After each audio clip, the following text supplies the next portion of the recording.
আপনার যদি এমন একটা রাউটার দরকার হয় যেটার প্রাইস আপনার নাগালের মধ্যে, যেটার পারফরমেন্স অনেক ভালো, মানে কানেক্টিভিটি এবং স্পিড অনেক ভালো এবং একসাথে আপনি অনেকগুলো ডিভাইস কানেক্ট করে চালাতে পারবেন, তাহলে আজকের এই ভিডিওটা আপনার জন্য। সো ভিডিওটা শেষ পর্যন্ত দেখতে থাকুন। হ্যালো ভিউয়ার্স, আসসালামু আলাইকুম। This is Imrul and welcome to my channel.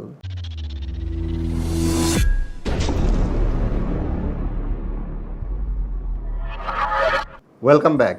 কিছুদিন আগে আমার একটা রাউটার দরকার ছিল।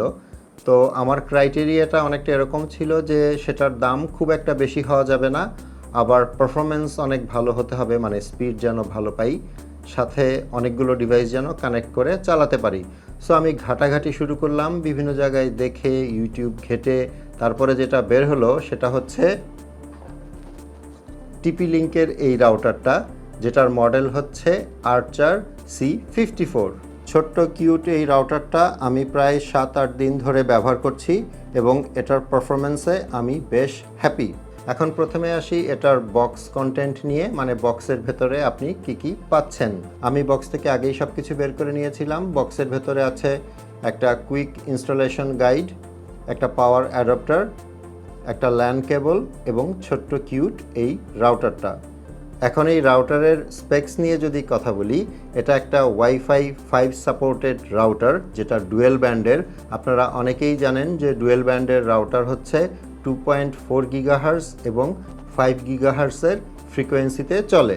এই TP-Link Archer C54 রাউটারে আপনি 5 গিগাহার্জে স্পিড পাবেন 867 Mbps, আর 2.4 গিগাহার্জে পাবেন 300 Mbps। টোটাল ওয়াইফাই স্পিড যেহেতু 1167 Mbps, সেজন্য এটা এসি 1200 ক্যাটাগরির একটা রাউটার।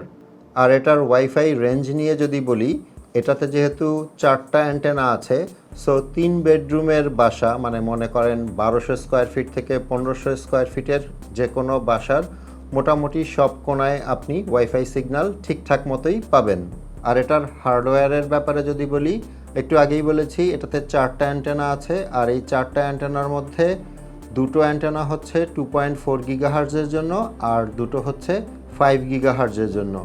রাউটারটার পেছনের দিকে থাকছে পাওয়ার ইনপুট পোর্ট, তার পাশে আছে ফাস্ট ইথারনেট ওয়্যান, মানে যেখানে আপনি ইন্টারনেটের কানেকশন দিবেন, ইনপুট পোর্ট, এবং 4টা ফাস্ট ইথারনেট ল্যান পোর্ট। আর এই সবগুলো পোর্ট কিন্তু 10/100 Mbps এর। সো আপনি যখন এই ল্যান পোর্টগুলো থেকে আপনার ল্যাপটপ কিংবা পিসিতে ওয়্যার্ড কানেকশন দিবেন, তখনই কিন্তু আপনি অনেক ভালো স্পিড পাবেন। আর একদম ডান পাশে আছে WPS এবং রিসেট বাটন। সামনের দিকে আছে 5টা লাইট ইন্ডিকেটর। প্রথমটা পাওয়ার ইন্ডিকেটর লাইট, তারপরে আছে 5 গিগাহার্জের সিগন্যাল লাইট, তারপর 2.4 গিগাহার্জের সিগন্যাল লাইট, তারপর ল্যানের সিগন্যাল লাইট এবং শেষে আছে ইন্টারনেট কানেকশন আছে কিনা সেটার লাইট। এই রাউটারটাকে আপনারা 3টা মোডে ব্যবহার করতে পারবেন। একটা হচ্ছে নর্মাল রাউটার মোড, আরেকটা হচ্ছে অ্যাক্সেস পয়েন্ট মোড এবং শেষেরটা হচ্ছে রেঞ্জ এক্সটেন্ডার মোড, মানে আপনি এটাকে রেঞ্জ এক্সটেন্ডার হিসাবে ইউজ করতে পারবেন। এই রাউটারটা কনফিগার করা, মানে সেট আপ করা কিন্তু খুব সোজা। TP-Link'ের নিজস্ব একটা অ্যাপ আছে, টিথার অ্যাপ। সেই অ্যাপ দিয়ে আপনি রাউটারটাকে কনফিগার কিংবা সেট আপ করে নিতে পারবেন। বক্সের গায়ে আপনি কিউআর কোড পাবেন, কিউআর কোড স্ক্যান করে আপনি কিন্তু প্লে স্টোর কিংবা অ্যাপ স্টোর থেকে অ্যাপটা ইনস্টল করে নিতে পারবেন। আর TP-Link'ের এই অ্যাপটার মধ্যে আপনি প্যারেন্টাল কন্ট্রোল, গেস্ট নেটওয়ার্ক, এরকম আরও কয়েকটা ফিচার্স পেয়ে যাবেন।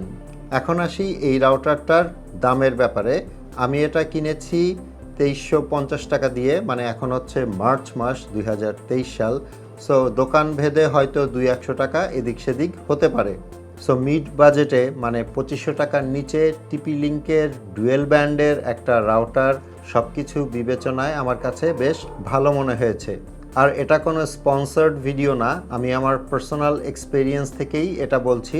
সো আপনাদের যাদের বাজেট 2500 টাকার মধ্যে এবং আপনারা যারা চাচ্ছেন যে একটা ভালো রাউটার যেটার স্পিড অ্যান্ড পারফরমেন্স ভালো পাবেন এবং একসাথে অনেকগুলো ডিভাইস কানেক্ট করতে পারবেন তাদের জন্য এই TP-Link আর্চার C54 একটা ভালো অপশন হতে পারে।